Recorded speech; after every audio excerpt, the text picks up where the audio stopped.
şey değil. Abi, bekleyin de.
Ülkemizde her yıl 1-7 Mart tarihleri arası Yeşilay Haftası olarak kutlanmaktadır.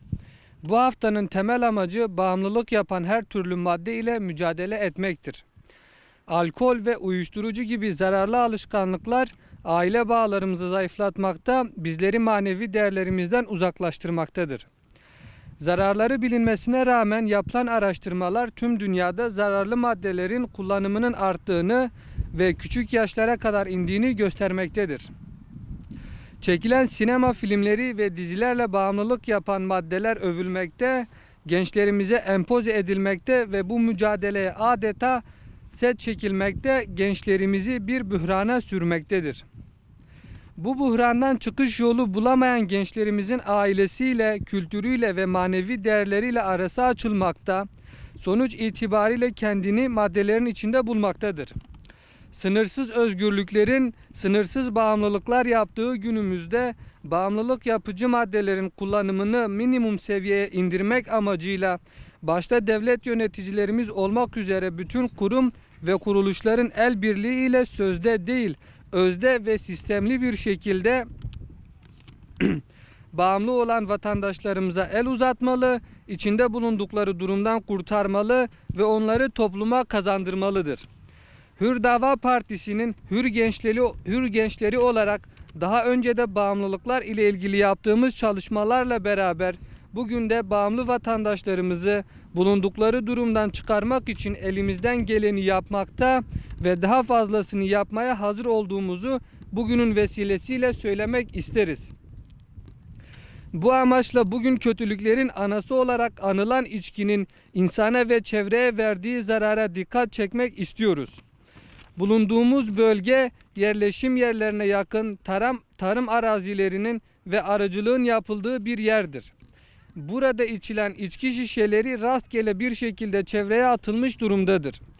Bu atıkları bugün topladık ancak tekrar atılacağı herkesin malumudur.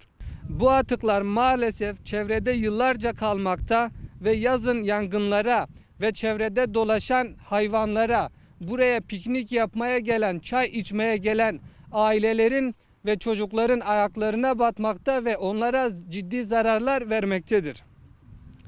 Bu nedenle çevreye sahip çıkılması ve kötülüklerin anası olan içkinin yerleşim yerlerinde ve halka açık yerlerde içilmemesi, atıkların çevreye atılmaması çağrısında bulunuyoruz. Bu konuda ilgililerin gerekli ehemmiyeti göstermelerini istirham ediyoruz.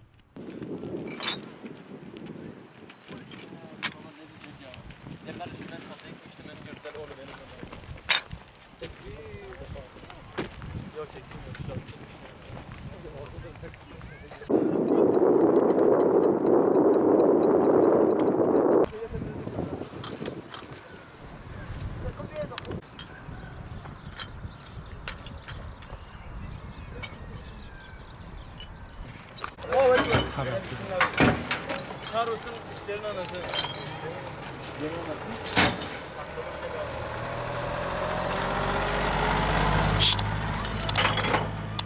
Tarafa gel.